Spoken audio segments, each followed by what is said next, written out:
जानकी के 3 बच्चे थे, जिसमें से 2 लड़के विनोद और प्रमोद और एक लड़की कविता थी।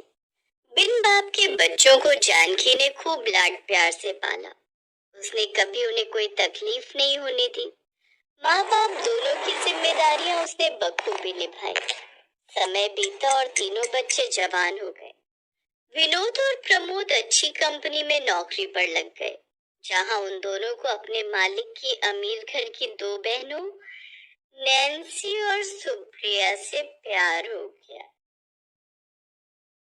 जानकी को भी दोनों लड़कियां पसंद आ गई। फिर सबकी रजामंदी से शादी की तारीख पक्की हो गई। माँ, मैं तो अपने भाइयों की शादी में गाउन पहनूंगी। हाँ, तू तो ऐसे तैयारी कर रही है जैसे हमारी नहीं बल्कि तेरी शादी हो, है? और क्या?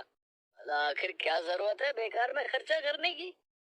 हाँ, ये तो तुम्हारी ही साड़ियों से कोई पहन लेगी, है? आखिर तुम दोनों भाइयों की इकलौती बहन है, इतना तो इसका हक बनता है। फिर जानकी ने अपने पैसों से कविता के लिए गाउन बनवा दिया। ऐसे ही शादी वाला दिन भी आ गया और जानकी की दोनों बहुएं ब्याह कर घर आ गई। कुछ दिन ऐसे ही बीत गए। एक रोज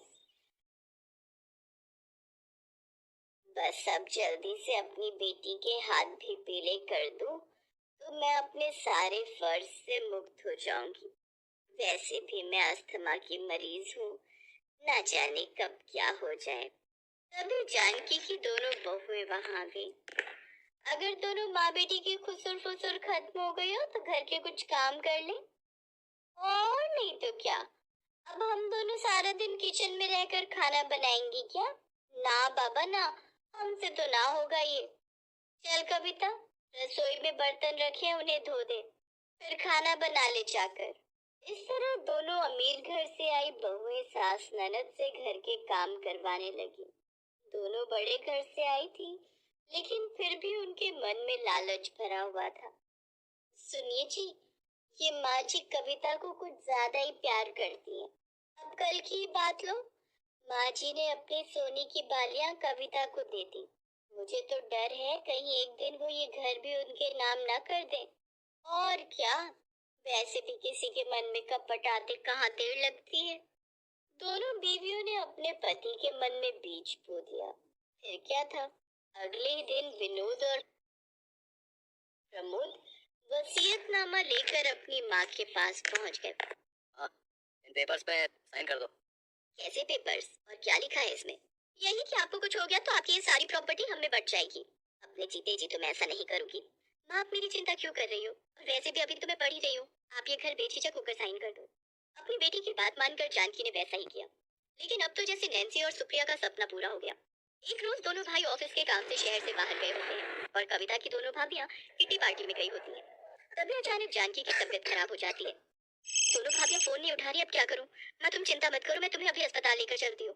कविता बाहर ऑटो ढूंढने जाती है, लेकिन जब तक वो वापस आती तब तक जानकी दम तोड़ चुकी थी। अपनी माँ की मौत के सदमे से कविता को बहुत गहरी चोट पहुंची थी, लेकिन अभी उसका दुख दूर नहीं हुआ था कि उसकी दोनों भाभियों ने वो कर दिया जिसकी उसे उम्मीद नहीं थी। नहीं भाभी, मैं इस घर को छोड़कर कहीं नहीं जाऊंगी।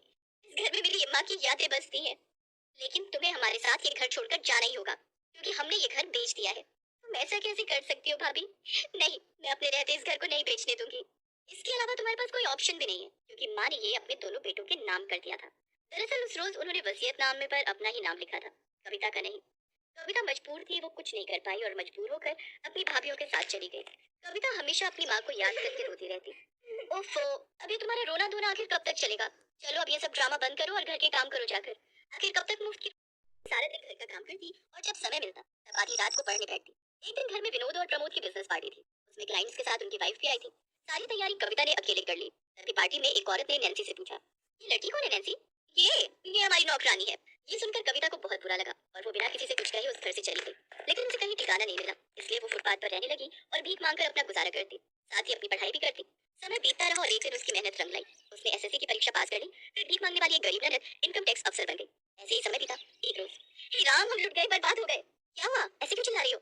हमारे हस्बैंड के दफ्तर में पुलिस वालों की रेड पड़ी है, सब कुछ जब्त हो गया, ऑफिस सील हो गया और गार्ड कह रहा था अब वो टीम हमारी घर ही आ रही है। हमें क्या पता था ये दोनों भाई गैर कानूनी काम करते हैं।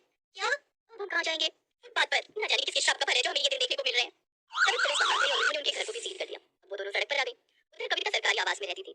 उसने जब अपने भाइयों के बारे में अखबार में पढ़ा तो वो खुद को उनसे मिलने से रोक नहीं पाई। वो अपनी कार से जा ही रही थी कि तभी उसने अपनी दोनों भाभियों को फुटपाथ पर बैठे देखा। भाभी, आप दोनों यहाँ? ये सब कैसे हो गया? मैंने अभी अभी अखबार में देखा जो कुछ भी आपके साथ हुआ। ये सब हमारी कर्मों का फल है कविता। हमने जो तुम्हारे साथ किया उसकी सजा हमें मिल गई। अब तुम हमें माफ कर दो। हाँ नैन्सी, अब